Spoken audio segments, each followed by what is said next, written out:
I would like to say, to start off this video, thank you to everybody supporting the Chaos Gaming channel. I see you every day on the videos. I see your likes. I see your comments. I see your subs. I truly, truly appreciate you guys on this new journey for this channel. Now, it's a common marketing tactic for gaming publishers to pump advertising into games that they don't actually think are going to be that good. I know, it's a real thing. That way, they can try to get as many early sales as possible before word of mouth gets around that, hey, this game kind of sucks. But what games were the biggest examples of the hype train being misplaced? Welcome to Chaos Gaming, guys. Do me a favor. Drop a like. Make sure you have those notifications turned on. Today, we're going to be looking at 10 video games that were super, super hyped up, and then they died almost immediately after launch day. You let me know in the comments which game actually rings a bell in your mind really quick. And here we go. This list starts off with Marvel vs. Capcom Infinite. It was a bummer. It was to me because I thought the game was actually pretty cool. Marvel vs. Capcom is one of the legends of one-on-one fighter games with gameplay that was often extremely over the top and unbalanced, but it was still super flashy and fun. Marvel vs. Capcom Infinite launched in late 2012, and while the core combat was praised, pretty much everything else was ripped apart. There were a lot of mechanics that were changed in order to be easier on the newer players, which never goes well in a fighting game. The character roster was also heavily criticized as there were no X-Men, no Fantastic Four characters. They just weren't in the game. They weren't in the game due to licensing disagreements between Marvel and Capcom, but it made the game feel empty. It also didn't help that the game looked extremely similar to Marvel vs. Capcom 3 due to the low budget and the abundance of reused assets. MVC, Infinite at least, was a big disappointment. It led to the DLC being canceled, and it was dropped from pretty much every major fighting game esports event. Let's stick with Marvel. This hurts. Marvel Avengers. Perhaps the most recent game to make an appearance on this list. It was a co-op action game published by Square Enix that was hoping to really capitalize on the success of the MCU. However, the shallow gameplay didn't exactly draw people in, and many skipped over it. Despite the insane marketing push for Avengers, it didn't sell the best. It topped the charts on launch week due to the lack of competition, but it quickly found itself in the bargain bin. In fact, according to reports, Avengers sold less than a third of the PS4 Spider-Man game. Now, really think about that for a second. Spider-Man was on one platform, while Avengers launched on 4 platforms, and it only sold a third of the copies. As of this video's recording, Avengers has only 100 people watching it on Twitch, and 1,000 people playing it on Steam. So I think it's safe to say that this one was a big swing and a big miss. Next up is Sea of Thieves. Now, before you dislike this video, let me say that I am referring to the original version of Sea of Thieves, okay? The game has seen a massive resurgence in the last year or so, thanks to Microsoft really pumping out the updates and breathing new life into it. But when this game came out, it was dead on arrival. I played it. After 4 years in development, Sea of Thieves launched in early 2018 to critical panic due to the lack of content and the extremely shallow and repetitive gameplay. The player counts dropped dramatically, and the servers, they were barren. However, in late 2018, early 2019, Microsoft and Rare started bringing out new ways to play and updating the gameplay loop to be much more satisfying. And today, Sea of Thieves is one of gaming's biggest comeback stories with over 15 million active players. So, let this be a lesson to all games as service. Launch with good stuff already in the game, and then you don't have to make a comeback. Next up is Halo 4, probably the most infamous game in the entire series, let's be honest. It was the first mainline game to not be developed by Bungie. And the new Team 343, well, they seem to really want to be Call of Duty. The core gameplay of Halo 4 was dramatically changed from the previous entries. There was now unlimited sprint, there were more armor abilities, there was custom classes and multiplayer, the map design was less arena style and more straightforward. The game pace was cranked up, and overall Halo 4 just felt like Microsoft's attempting to ride the success of games like Black Ops and Modern Warfare 3. It also didn't help the fact that Halo 4 came out 2 years after Halo Reach, and that game was still going strong, as was Halo 3. So following the poor reception to Halo 4, pretty much everybody went back to Halo 3 and Reach, leaving the servers dry and barren. I'm not saying Halo 4 was a bad game overall, but it was a bad Halo game, and that's why it lost almost all of its community in just a few months. This next game, the people behind it really wanted it to be big, and they really thought it had a chance. Honestly, they weren't wrong. Lawbreakers. The game did have a chance, but the marketing and distribution was too bad for them to make it work.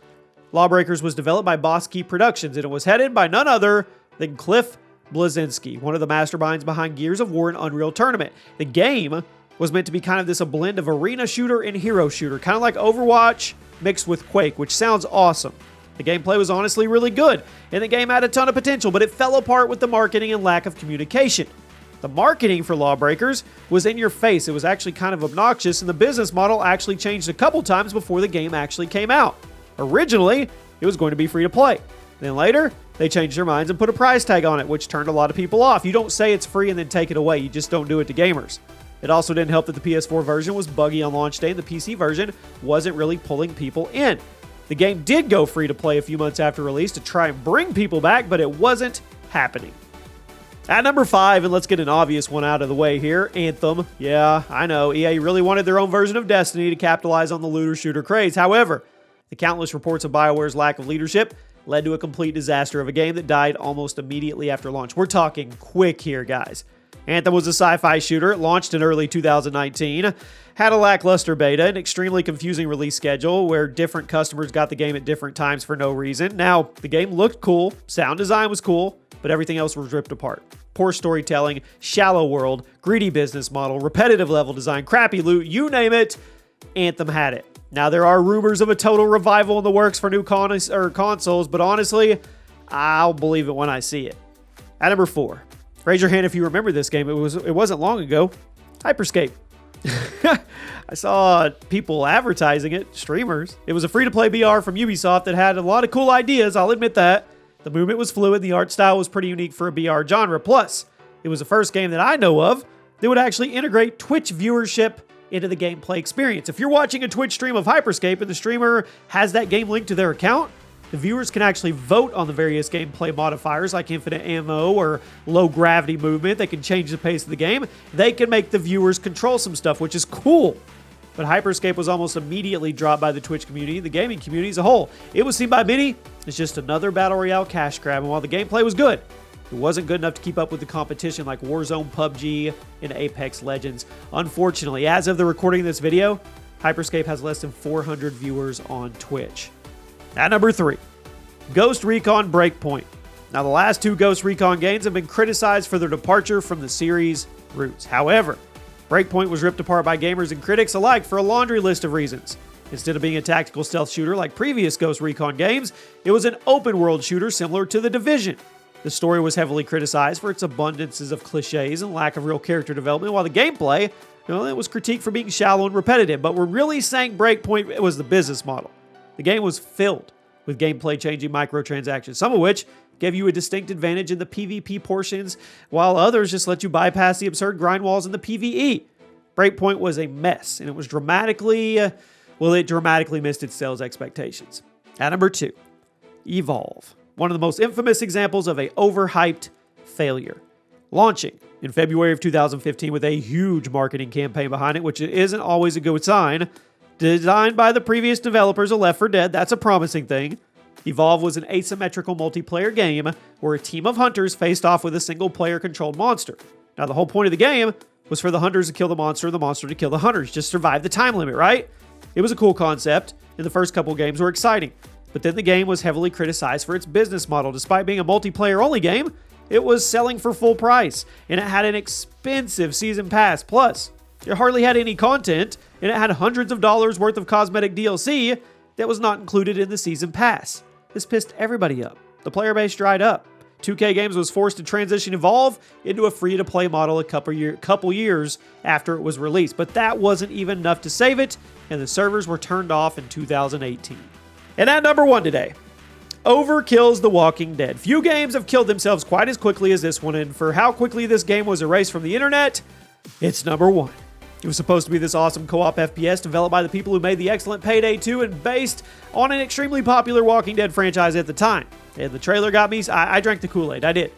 But there was countless behind-the-scenes issues with development, no leadership, ton of missed deadlines, and a couple full restarts.